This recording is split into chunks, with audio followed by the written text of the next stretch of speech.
Welcome to Scott Bryson Beyond the Service. Today we're going to be talking about some safety tips. And what I mean by that is how criminals sort of choose their victims. And believe it or not, they are looking at you just like people say, well, cops profile.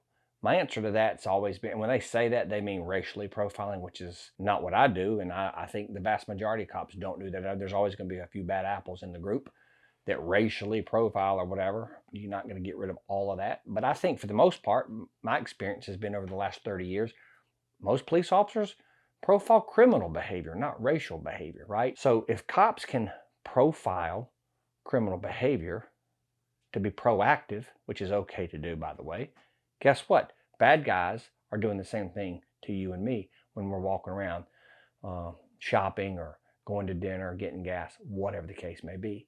And here's what I want to talk to you about today. We've talked about it numerous times in the last year. We've only been doing this for about 10 months. And I've kind of harped on this because it's important, because it's true. We have to be situationally aware. And we've talked about the color codes of awareness. We're not going to beat that up today, but you need to stay in yellow. You guys have watched me, you know what I'm talking about. If you haven't ever heard me talk about that, look up the color codes of awareness. You never want to be in white. You never want to be in black. You want to hang out in yellow. And then unfortunately, if orange and red kick in, then you do your thing. But anyway, we have to be situationally aware because I think a lot of times criminals, people who are up to criminal behavior, mischief, whatever you want to call it, they look for crimes of opportunity. And I've had this conversation with a family member of mine multiple times over the years, like, lock your door. Like if you're shopping and you're going into store X, just lock your doors. And he's like, well, if they want in, they're going to break in. No, not in broad daylight. People are not walking around the parking lot of Target and Walmart and grocery store X knocking windows out with hammers. It's called crimes of opportunity. They're flipping door handles. So something as simple as locking your car door when you're not in it will help stop petty crime. There's all kinds of crimes, right? There's the petty theft, and someone's going to break in and they see your pocketbook laying on the seat. Ladies, don't do that. Or your iPhone or your computer or your tablet, whatever. You got to hide that stuff. So those are called crimes of opportunity, okay? And then there's other things that are much worse, right, that are violent crimes.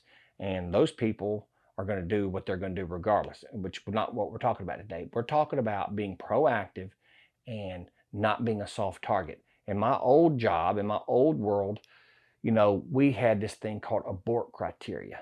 And you want to be the hardest target on the block. Now, when I was protecting the president, that was pretty easy to do because you have a million assets at your fingertips. And some of these tier 1 and tier 2 groups that are running around doing protection for diplomats in war zones, like ambassadors or the presidents of other countries or whatever, they're hard targets too. You want to be what's called abort criteria. You want the bad guy, if you're being surveilled or looked at, to go, oh, that guy or that group of people looks like they might mean business. I'm going to go somewhere else today because I could probably engage and maybe be successful, but I also might get unalived in the process. Sad that we have to use certain words on here, but you know what I mean. Get taken out. So it's called abort criteria. Same thing over here. Walking around now, are we in the streets of Baghdad? No, thank God. But there are some cities in this country that are worse than others, and we all know that it's generally speaking, it's the blue cities and the blue states that are the problems. They're called sanctuary cities, and we're not getting into that today either. But the data doesn't lie. Just pull up the FBI stats and let that tickle your fancy if you don't believe me. But crimes of opportunity could include low lighting. At night, dusk, or at night, low lighting, that's a crime of opportunity. Being distracted by your phone, talking on your phone, different things like that. It could be the lack of witnesses. So poor lighting is a problem. The lack of witnesses is another thing. And we talked about distractions. It could also be routine behavior. So we're not going to roll around the mean streets of, whatever small town you're living in, paranoid and scared all the time. That's not what this is about. This is just talking about being aware, situationally aware, paying attention to detail. And that could be something as simple as just noticing your surroundings when you park your car, when you're walking in. Is somebody watching you or not? So we don't have to, be James Bond or a Delta operator or anything like that. Just pay attention, and that will alleviate a lot of the problems. The other thing that I like to talk about, and I've said this a couple times before, is your physical fitness, not only for men but for women. So men, be strong, look strong. Like, I'd rather be strong than look strong, but I'd rather be both. Right? I'd rather look strong and be strong. So that's called an abort criteria, just your mere presence alone.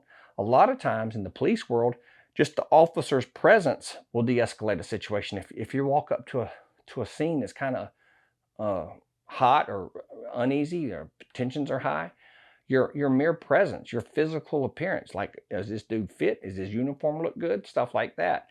Same thing on the streets. I know I've seen many interviews of convicted pedophiles that say they always looked at the father. And if there was, they never really meant, sorry ladies, but they just didn't pay that much of attention to the women. They always looked to see if there was a strong man in the picture, like on the playground, if they're swinging or taking a walk or picking a kid up at school. I don't know, 1,000 scenarios. The man is very important. Women are important too. Don't get it twisted. But the physical appearance of the man is very vital. And so men, you have to stay in shape. You have to make that person looking at your child to potentially kidnap them or whatever go away. And we don't want them to go to another target. That's not what I'm trying to insinuate at all. That's horrible. But we don't want them getting our kid for sure. And so how do you do that? You stay healthy. You work out. You stay fit. Okay? Ladies, same thing for you. You can stay fit. I saw an interview one time.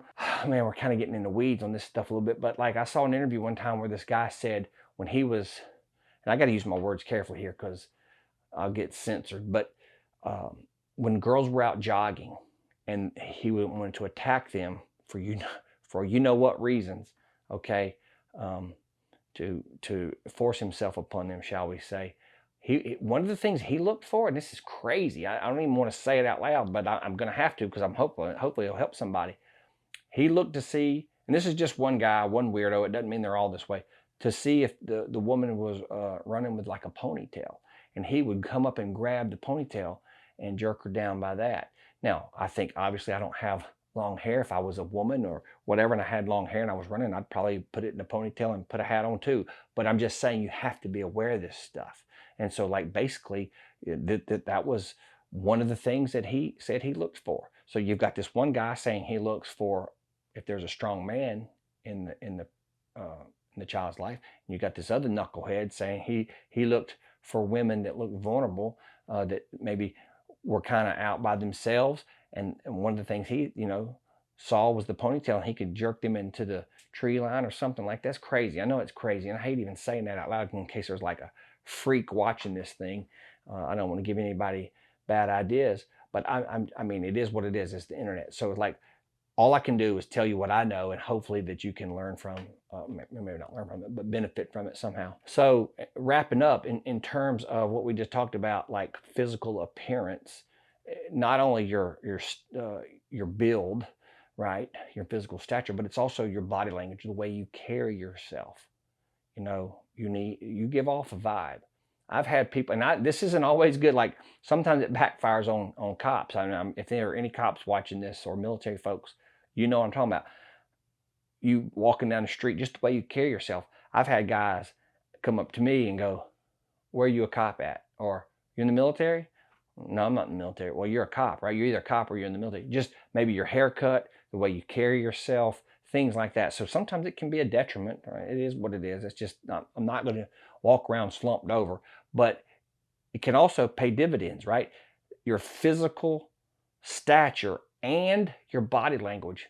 I mean, that goes a long way. It's like, I don't know who said it, but a picture's worth 1,000 words. The same is true in everyday life. You have to be physically fit, you have to pay attention, and you have to give off a vibe that if you come over here, things are going to go bad for you.